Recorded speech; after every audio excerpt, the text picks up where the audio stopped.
Bismillahirrahmanirrahim. Assalamualaikum warahmatullahi wabarakatuh. Jumpa lagi dengan kami Saham Hijau, yaitu segala sesuatu tentang dunia investasi di pasar modal. Pada kesempatan kali ini kami akan membahas duo saham kertas kapitalisasi pasar besar, yaitu INKP dan TKIM. Pertanyaannya, siapa yang terbaik?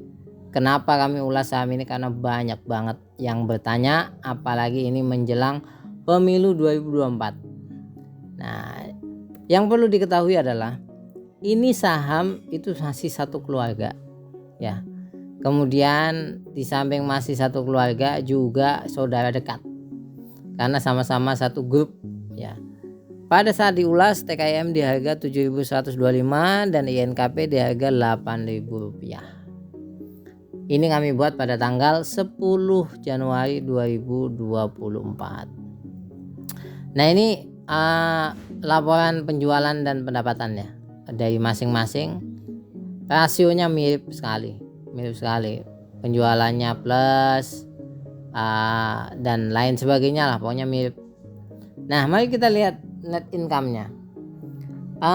Secara net income, TKIM jauh lebih bagus daripada INKP. Kenapa? Karena TKIM tidak mengalami kontraksi laba yang begitu dalam. Anda bisa lihat ini kuartal 3 42 45. Kalau ini tinggal hampir seperempatnya lah, ya. Kapitalisasi pasarnya juga lebih kecil TKIM, jadi bisa dikatakan lebih lincah TKIM. Nah, sekarang secara valuasi, menurut kami 11-12, ya, sama. TKIM atau INKP itu sama-sama murah, ya. Book value-nya perusahaan sebesar itu loh, perusahaan kertas. Kemudian PER-nya ya 55, mirip lah 11-12 lah, gak jauh beda. Price to sales-nya ini 0,7, ini 1,3, beda 0,6, jadi 11-12. Nah, kalau profitabilitasnya TKIM lebih besar, sampai 26% net profit margin-nya. Sedangkan INKP itu hanya 7%. Berikutnya, secara efektivitas manajemen juga TKIM. Anda bisa lihat ini, ROE-nya sekian, ya. Kemudian return on asset juga lebih besar. Nah, kemudian kalau secara keuangan, hutang dan lain sebagainya mirip lah. Udah saya katakan mirip, aman. Kalau saya mengatakan ini perusahaan aman, tidak begitu mengkhawatirkan secara hutang dan lain sebagainya. Nah, berikutnya adalah dividen. Tapi kalau masalah dividen, INKP jagonya. INKP lebih besar dividennya. Jadi bisa dikatakan 11-12 lagi-lagi. Tapi saya hanya ingin mengatakan saham ini tidak bisa diandalkan dividennya. Kenapa saya katakan demikian? Karena yieldnya itu hanya sampai 0, sekian persen. Ini kan payout ratio, jangan kebalik ya, ini payout ratio. Jadi tidak bisa diandalkan. Anda kalau mau masuk sini, ya berarti hanya mengandalkan capital gain. Nah, yang perlu dipahami dan banyak orang salah dari perusahaan ini itu adalah bahwasanya INKP atau TKIM itu memiliki pola penjualan yang mirip. Apa itu? Kalau INKP, lihat ini, penjualan lokal US 1,1 miliar. Sedangkan ekspor itu tercatat 1,5 miliar. Jadi paling banyak itu pendapatannya dari ekspor, bukan pendapatan penjualan di lokal. Maka pendapatan TKIM dan INKP itu sangat bergantung pada pasar global. Terutama kalau yang saya baca adalah Cina. Jadi kalau misalkan kebutuhan Cina kan tinggi, kalau ekonomi Cina bagus, ini saham bagus. Sederhananya seperti itulah. Kalau Cina nggak bagus, ya karena kebutuhan serapan kertas paling tinggi ya ke negeri Cina itu. Ini sama ya, ini juga ya intinya seperti itulah. Maka sekali lagi, INKP atau TKIM sangat bergantung pada harga kertas global. Ya, harga kertas global ini kalau Anda lihat ya, ini tahun 2020 sampai 2024, ya. ini naik turunnya, karena dia posisinya mayoritas ekspor ya. Pada tahun 2024, 2023 sampai 2024, ini kan 2023 ya, ini sampai 2024 itu kertas memang menyedihkan. Kenapa? Karena harganya turun,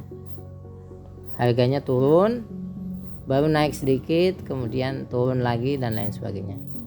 Kalau ada yang mengatakan seperti ini, naiknya saham kertas INKP dan TKIM akibat pemilu, menurut kami tidak tepat. Ya, yang kemarin-kemarin ya. Kenapa kami katakan tidak tepat? Oke, sentimen oke. Memang kalau sentimen kan berpengaruh. Tapi secara jangka panjang itu tidak berefek ke laba. Ya. Kenapa saya katakan demikian? Mari kita lihat grafiknya baik-baik. Ini saya rentang harga kertas itu pada tahun 2023-2024. Anda lihat grafiknya. Ini naik, turun, ya kan? Sama ini. Naik, turun. Ya kan? Ini juga naik, turun. Sama kan? Jadi sebetulnya ya bergantung ini. Kita kalau mau lihat TKIM atau INKP itu, kalau misalkan harga kertas dunia jeblok ya jeblok, karena posisinya ekspor. Lain dengan perusahaan seperti SPMA yang kertas tisu itu dan lain sebagainya, itu kan kebanyakan lokal. Nah, mari kita lihat secara chartnya ya. TKIM itu lebih banyak diakumulasi oleh asing ya. Arahnya ini foreign flow-nya lihat. Nah, INKP ada turun. Ya mungkin kalau menurut kami ada sesuatu lah. Entah itu mungkin labanya yang kurang atau gimana, tapi TKIM kalau saya lihat ini grafiknya kan terus naik dan stabil. Kalau INKP naik turun seperti itu.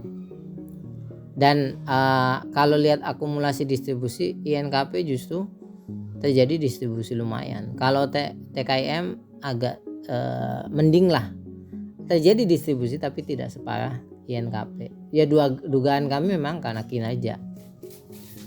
Oleh sebab itu ya, kami ingin mengatakan seperti ini. Kalau valuasi ini saham bagus banget, murah. Kalau kinerja biasa, ya kinerjanya itu biasa. Karena sekali lagi harga kertas belum begitu bagus lah, dan kita kan dengar publikasi bahwasanya ekonomi Cina kan belum sedahsyat yang sebelum-sebelumnya lah. Kalau prospek pasti lumayan, karena apa, harganya sekarang kan udah murah gitu.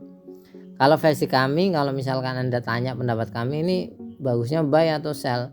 Kalau menurut kami buy tapi tidak strong buy ya. Jadi ya biasa aja.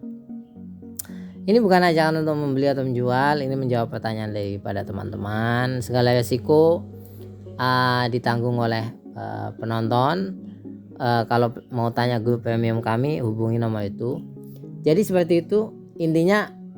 Ini saham murah, ini perusahaan besar, nunggu momentum aja. Kalau misalkan ada yang nyentil pemilu, ya pemilu silakan. Tapi pada kenyataannya ini saham sangat bergantung pada ekspor, yang mana kalau bergantung pada ekspor maka melihat pada aspek harga kertas dunia.